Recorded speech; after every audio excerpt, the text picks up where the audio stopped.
welcome back. Now let's get into the story proper.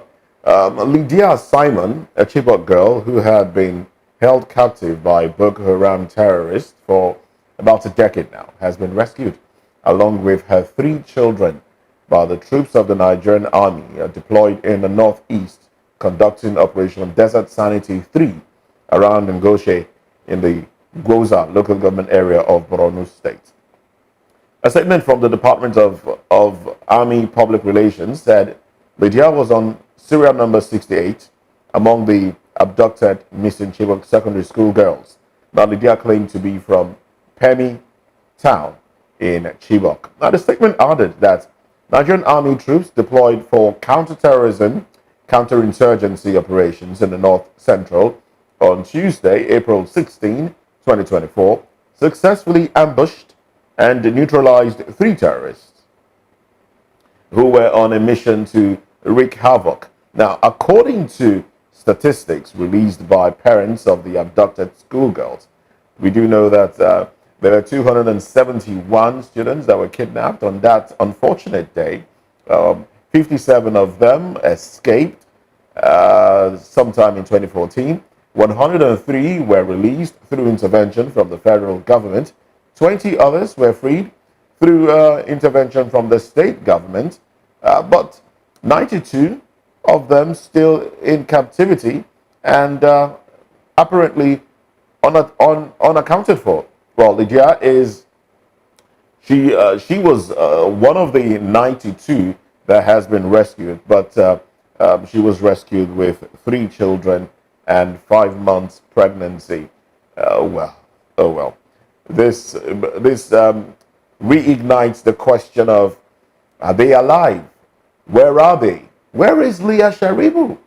Big question. Question that we're still waiting to find answers to. What we have with us in the studio, we still have with us in the studio, Barrister Darlington Agomo, and we have joining us virtually now, Chukwuma Okoro, who is a journalist and a public affairs commentator. Let me start with Chukwuma. Let's bring Chukwuma into the conversation. We'd like for you to put on your camera because we can't seem to see your face. Now, Chukwuma, good morning once again. Welcome. It's a beautiful Friday. A beautiful one indeed, but once again, we are talking about the Chibok girls. It's been 10 years now since that happened in Nigeria and put Nigeria on the world map negatively. And we have talked about Boko Haram being technically defeated, and some have said they metamorphosed or they were rechristened bandits. But this buttresses the fact that they are still operating in Nigeria. Now, about the girl, what's Maybe Lydia. Lydia Simon. About the girl, how did this make you feel when you heard the story? In 10 years, a little girl, without the consent of her parents, has been thrown into motherhood. So basically, she has 4 children. I mean, 1 extra, 3 in hand, 1 extra on the way, coming. How did that make you feel? Good morning, Moses. Good morning, my co-panelist, Barrister Agomo, the crew on TV, and our list viewers worldwide. Good morning. Moses, I'm surprised that this issue of a rescued Chibok girl is trending, simply because she is understood to have had 4 children for the terrorists in the past 10 years. I'm surprised that it is trending, because this is actually shouldn't be strange. This is something we have come to live with, in the past 10 years. We'd like for you to, sorry to interrupt you, we'd like for you to put on your camera because we still can't see you. You seem to have muted your camera. Can you see me now? Okay, you know what? While you're doing that, and while our technicians are also trying to fix whatever the problem might be, I would like for you to still hold on to your thoughts while we come to Barrister Darlington in the studio. Barrister, yeah. Over to you now. Uh, Are you also surprised that we're talking about this at this time? I am not surprised because this was a deliberate act. It is man seeing humanity to man. You know, when this thing happened, all of us knew what played out. You know, the federal government under the leadership of Jonathan, Goodluck Jonathan, ordered that that school be closed because there was an intelligent report that such a thing was going to happen. But Shetima, who was the governor, and because that school was a state school, he ignored Jonathan. Meanwhile, a boys' secondary school under the care of the federal government was closed, a very close by school, just for precautionary measure. But this particular one, nobody bothered. To make matters worse, the students who were on day school, all of them were asked to come to that school that day, and they spent the night in that hostel. That was how the number rose to that level. So it was deliberate. And when it happened, Mrs. Jonathan invited the school principal, who was a woman, to come and explain to her what happened. Do you know that it took that woman 3 days? Apparently, they were tutoring her on what to say and what not to say. 3 days. And when she came, Mrs. Jonathan was asking her, and only you waka come, that is God though. People may make mockery of what she said, but it was a serious indictment on that woman. Oh, yes. Serious indictment. These are children under your care. You sold them out. Your own daughter was not there. You sold them out. You knew what happened. You know what was going on. And now she has been promoted to a commissioner. How do you reward people who have demonstrated incompetence in their duty? How? That's what happened in Nigeria. Even Shetima, is it not the vice president today? The woman, commissioner, then the children, they are nowhere to be found. So when people are talking of Chibok girls, I don't know what makes anybody think that you want to get power with the blood of the innocent children in this country, and you want God to clap for you. It will never work. Whatever happened to the girls, some of them that died, their blood will be in the hand or head of those people who sold them out, because they were given away. Deliberately, they were given away. If not, if all the precautionary measures were taken, we would not be talking of Chibok girls today. Right. And even at that, have we learned any lesson? That's the big question. Have you learned any lesson from girl is just this? a metaphor. After them, several others yes, have been yes, they are just a metaphor. Well. Yes. All right. Let's get Chukwuma back online. We thank you very much for taking time to rectify that. Yes, we can see you now. Go ahead with your thoughts. Okay, thank you very much, Moses. I'm sorry about the glitch. So like I said, I'm surprised that it is trending, because this is something that has come to live with us in the past 10 years. The issue of the abduction of Chibok girls, is a sore in the conscience of Nigeria, especially regarding the government's inability to fight insecurity. For how many years? This thing started during Obasanjo's era, and it was left festering during Jonathan. When Jonathan tried to fight it, it was the whole North that rose in unison and said, no, you cannot fight this. Your people are killing my people. By then, terrorists were now denoted as my people. It got to the point that the North even had to threaten that they will take the then chief of army staff, Azubike Ihejurika, to the ICC, and charge him with crimes against humanity and even genocide. It was the North that put pressure on Jonathan to relieve Ihejurika of his position. Very correct. All right, great thoughts there. Yeah. Great thoughts there, Yeah, but unfortunately, that was what happened. the net connectivity is not allowing us to get all his thoughts in. Now, Insecurity itself, it's splintered. ISWAP, the Islamic Go ahead, please. Go ahead, please. Oh my goodness. It's a little English.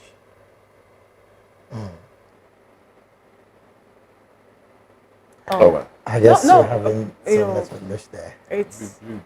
It's painful anyway. When 'Cause will this network behave themselves? Oh, well, but Barrister, let me just come to you. He just mentioned what seemed to be the entire beginning of this whole situation. To this present day, we still have this elements perpetrating all of the evil that is in our society. In the words of the former head of state, I'm talking about Sani Abacha, if such acts persist more than 48 hours, means someone at the top is having a hand in it. Do you see any political will in any way, both with the former president and this present administration? Is there any kind of political will to end this kind of act? There is none. And why would you say so? If there is, it would have ended. In fact, they have even taken it a notch further. Because somebody in this country who claimed to be patriotic, who claimed to be a citizen of Nigeria, traveled all the way to the Sahel, to Mali, and told them to come, that they should come to Nigeria, that Nigeria is their home. How do you invite terrorists into your country and you claim to be a patriotic citizen? How? okay. When he did this thing, nobody paid attention, nobody took him serious. They even confessed that, yes, these people, they are not from us, so they came from us. Then who invited them? These are issues. Some people should be going under trial now for treasonable felony because you invited enemies into your country and you claim you love that country. That means you are not even part of the country. You came to destroy the country. Well, If not for some this have said that they were used to topple the Jonathan administration, create unrest, and get the administration on the bad side of the people, and that went out of hand. Do you share the same view? Please, I want to ask you, do you go that far just for power? Do you go that far just because you want power? Okay, now that you have got the power, what did you do? I Did think, they add anything to the your woman life? said that. Yes. Is it a license to heaven?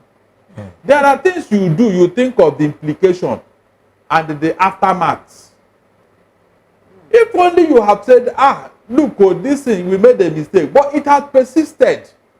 And we are not even allowing anybody to end it. When they want, look at what the other man was saying, that anybody who will attack bandits, that they will not vote for him because they are our boys. All those statements, what does it tell you? You mean criminals are now part of what? They should Sorry, not who said live. that again? Who said That was Gumi, Sheikh Gumi.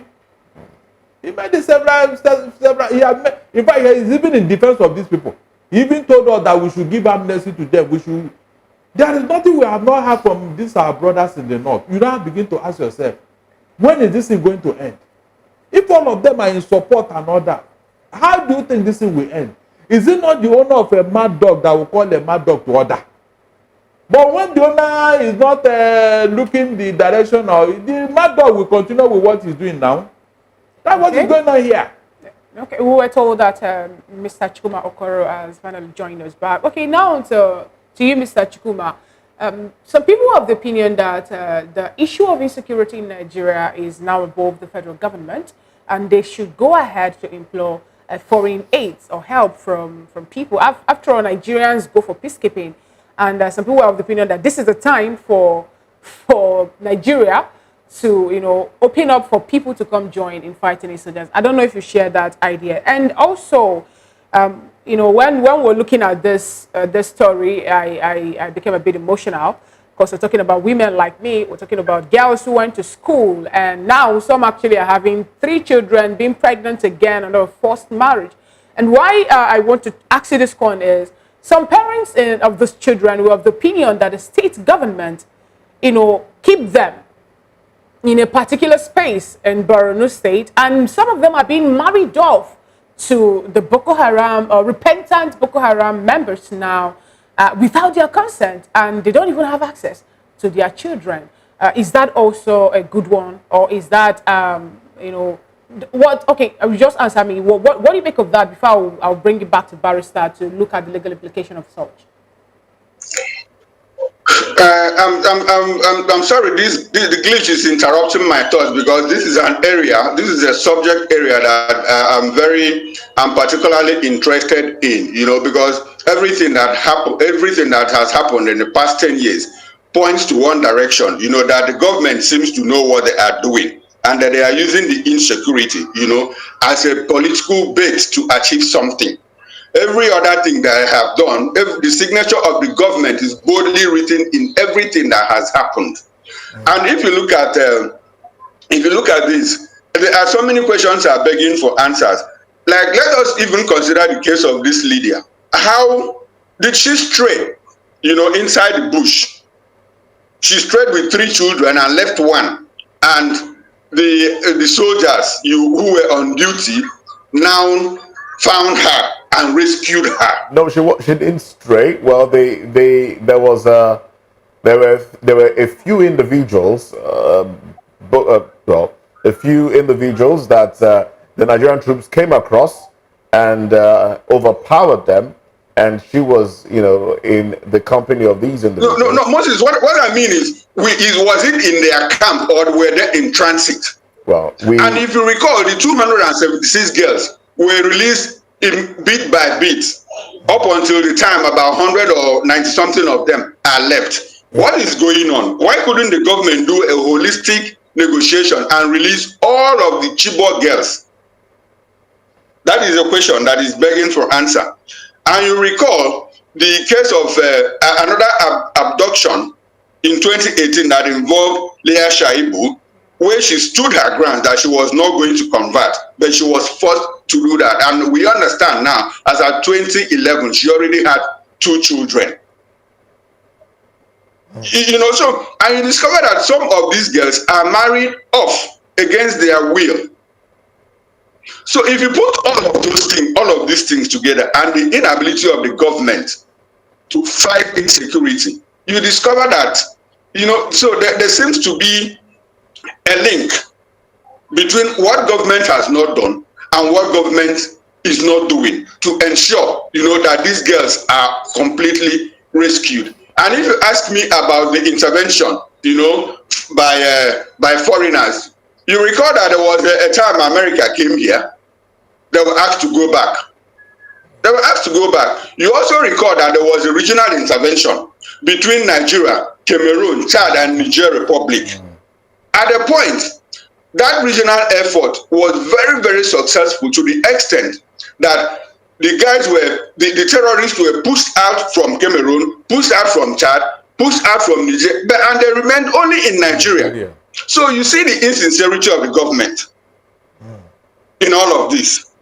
And if the parents are saying that these girls are kept somewhere, you know, and released intermittently, married off sporadically to people, you don't have to doubt that, because it has happened. Look at the last kidnap that happened in Kaduna State. The girls were kidnapped, the federal government or state government or whoever intervened. And after like 2 days or 3 days, they were all released and taken to government house. We discussed that issue here. And they were sewn very beautiful, wonderful uniforms, and they were kept for like 1 week. And the parents were like, please release our children to us. What is the government trying to achieve? What do they want to do? It is you know, I was trying to make a historical excursion, you know, to tell how it is easy to see the signature of the government written in all of these that have happened in the past 10 years. And it continues to happen, to the extent that it is not, you don't have to travel far to see that. Okay, do you recall that in 2014, intelligence said, please don't open that school for exams, for the WAEC exams, because we have intelligence that something wrong might happen. At that time, Wike, who is now the FCT minister, was the Minister of State for Education, and he was the one that sounded that warning to the then governor, Kashim, Shetima Kashim, who is now the vice president. Yeah. The vice president said no, nothing was going to happen. And 3 days after he opened that school, 276 girls were kidnapped under very questionable circumstances. How did they use luxurious buses? Do they use truck? What did they use to take 276 girls from Borno State? A school that was within the precincts of a military formation, and no help came, nothing happened, and the girls have been released in bits and pieces. What is going on? Like I said, there are so many questions that are begging for answers, and until the federal government is able to answer all these questions holistically, and Nigerians it will be easy for Nigerians to say that, look, I think this whole thing is orchestrated. All right. The government could actually be the mastermind, because they have not shown sincerity in making sure that these terrorists are taken out. Unfortunately, there is an open source. You know, they keep splintering. We now have ISWAP. And the news I read yesterday is that the ISWAP has already infiltrated the southeast. That the ISWAP has already infiltrated the southeast. And you know what is happening in southwest? The whole of North Central, whether they are headsmen, whether they are bandits, whether they are Boko Haram terrorists, whether they are ISWAP, is under siege. People are butchered on daily basis, and the government seems to be doing nothing. The only thing the government does is to issue orders to army chiefs, to security agencies. Please go after these people, go after the terrorists, go after the perpetrators. The moment the government issues one directive today, 3 days later, another one worse than the previous one will happen, and we keep going on. You know, look at what happened in Abuja in the last 3 months, to the point that they were going into people's apartments to knock them up and take them away. Is that how we want to live? Interesting time. All right. All right, Barrister, I'm going to come to you now. It's quite obvious that from all of this, there is a major trust deficit between the Nigerian people and the government. Practically because, like you would agree, or you've said earlier rather, that there is no political will to get this right. The question now would be, why is the government doing these? Because if we check the Constitution, one of the major primary, not even one of the major, the primary duty of a government is to secure the lives and property of her citizens. Now, if the government is not doing that, isn't this about time that Nigerians start thinking of how to get this right in the electoral way? The electoral way is part of it, but whoever you elect as your leader, either president or governor, it is the same constitution that is supposed to guide him or her, protecting lives and property. But if the person does not have the political will, if the person is covered with religious or ethnic sentiment, there is nothing the person is going to do, because the major reason why this thing has festered for this long is religious and ethnic sentiments. These are the two things that is guiding terrorism in Nigeria. Because you know those who are doing this thing, you know what the religion they profess, you know the ethnic stock they came from. That is why they have been treated with so much pampering. And if you have a leader who is not willing to call a spade, why would they continue? The Anti-Terrorist Act is there. But why is it that when these people are arrested, they are even pampered, they are rehabilitated, they are treated with a kid glove and brought him back into the society, into our security agencies? Can you imagine? Do you know that under the Marriage Act, if one of our women marry a foreigner, that foreigner cannot become a citizen? Yeah. Yes.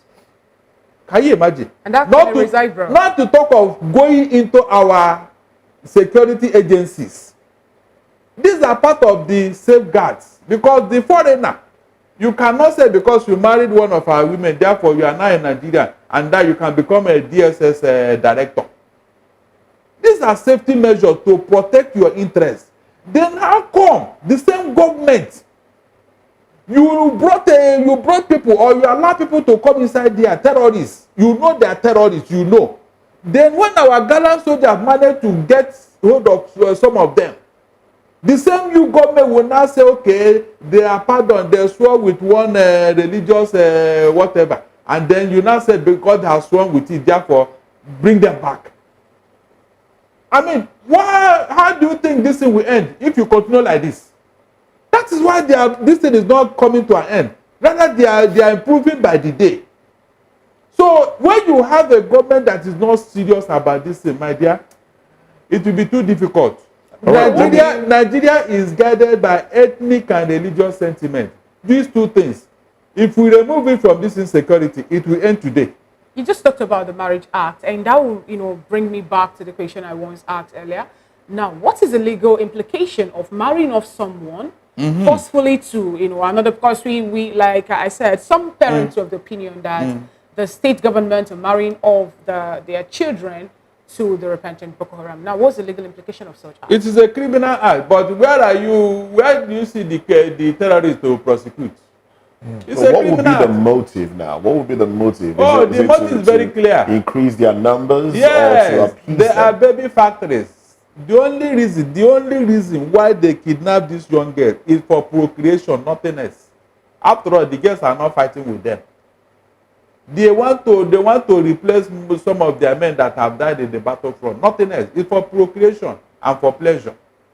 These are the only reason why they take these girls. Nothing else. That is it. All right, let me come to Chukwuma Okoro now. Now, if you look at this critically, the picture here is young girls, teenage girls, taken forcefully into abducted, and without their consent, they are raped, all right, and impregnated. And you don't want to know the kind of things that might have led to it. Some of them might have resisted, might have been beaten, might have been held down by others, while one or two, or the person assigned to them as the one to impregnate them or marry them off has his way with them. They might have been made to serve other men. They might have been made to do forced labor as well. I'm trying to paint a picture here. Now, are there no organizations, foreign organizations that Nigeria or Nigerians can cry to and say, look, let's look at this from the humanitarian angle. These children are being abused, have been abused. Can Nigeria be sanctioned on this basis by foreign organizations? Or can the government of Nigeria be compelled to sanction the governors in areas where this has happened, to ensure that there's a stop to it? Okay, Moses, there are two angles to what you have said. One is looking at it from the issue from the point of warfare. This is technically a war of asymmetry. Where you don't even know your enemies. You don't know the people that is fighting with you. It's a war of terror. The people, your enemies, could be living within you. You don't have a front line. You don't have a battlefield. So it's a war of asymmetry to the extent that you don't even know your opponent.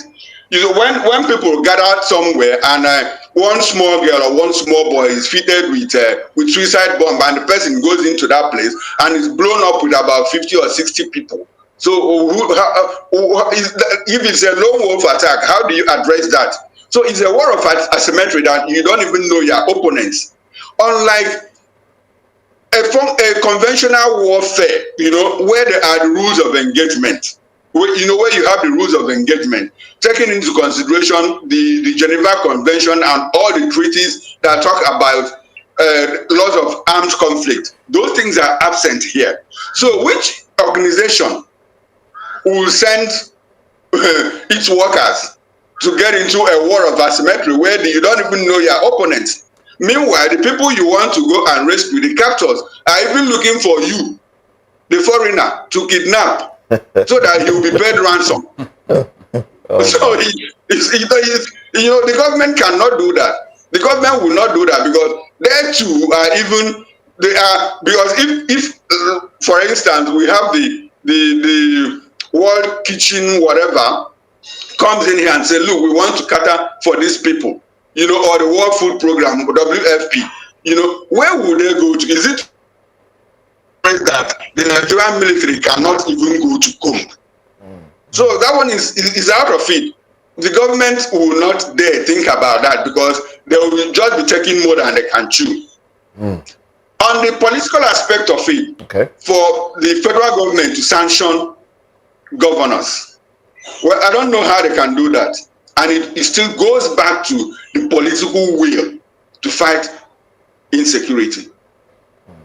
I make bold to say, I make bold to say completely that all the governments except the Jonathan administration and probably Yar'Adua, every other government, especially the Buhari administration, was very insincere in fighting terrorism.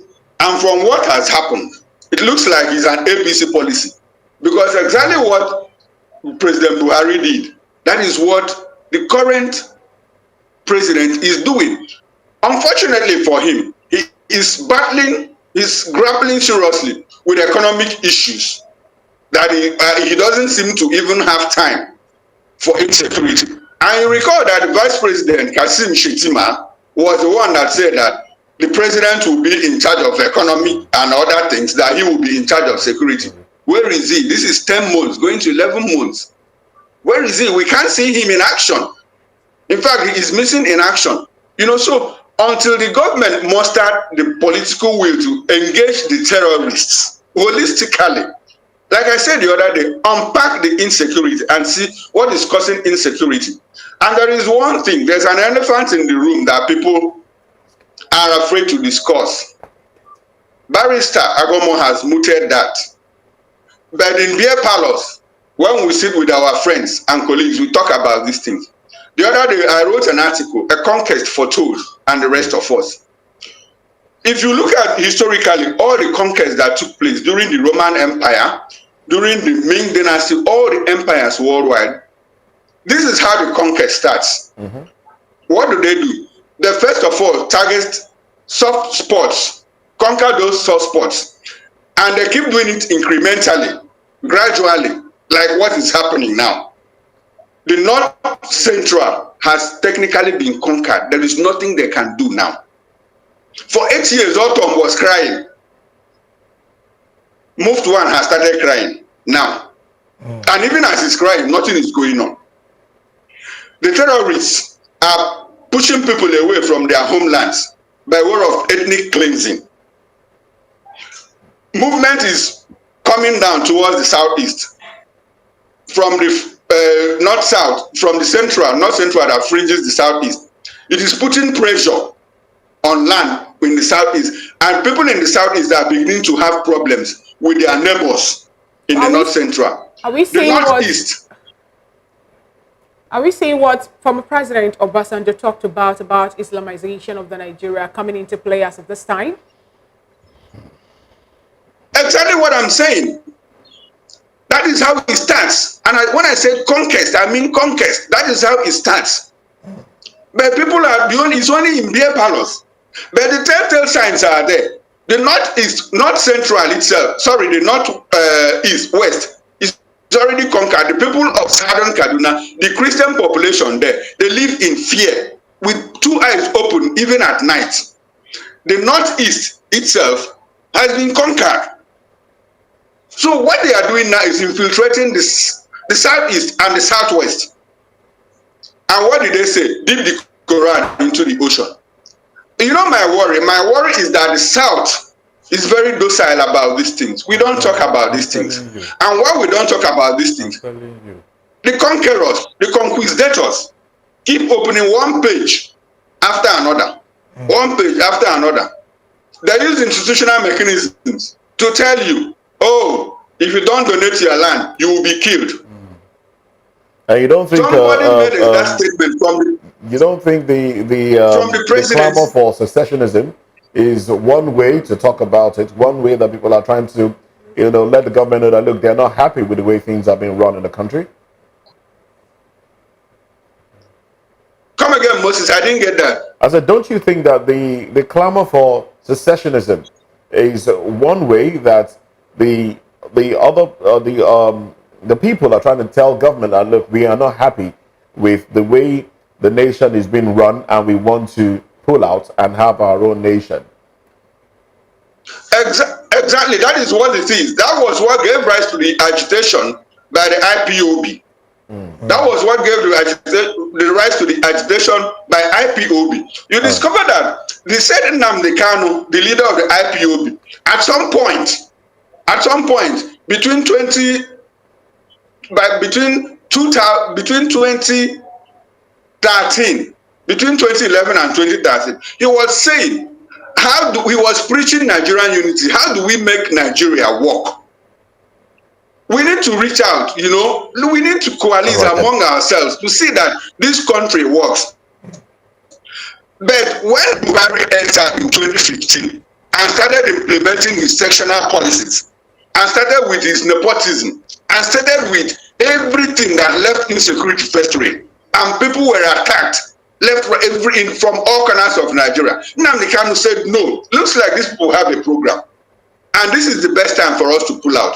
You recall that Sunday Igboho joined too.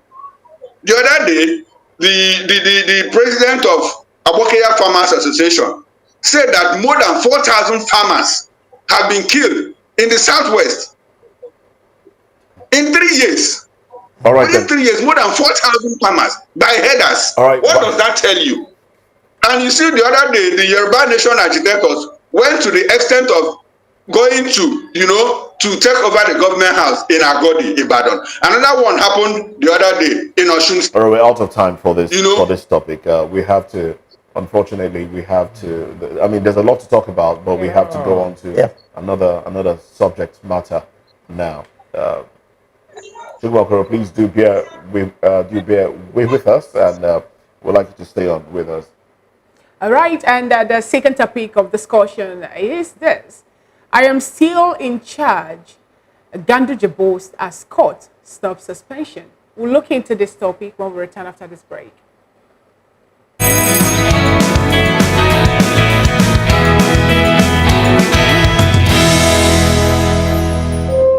When your morning starts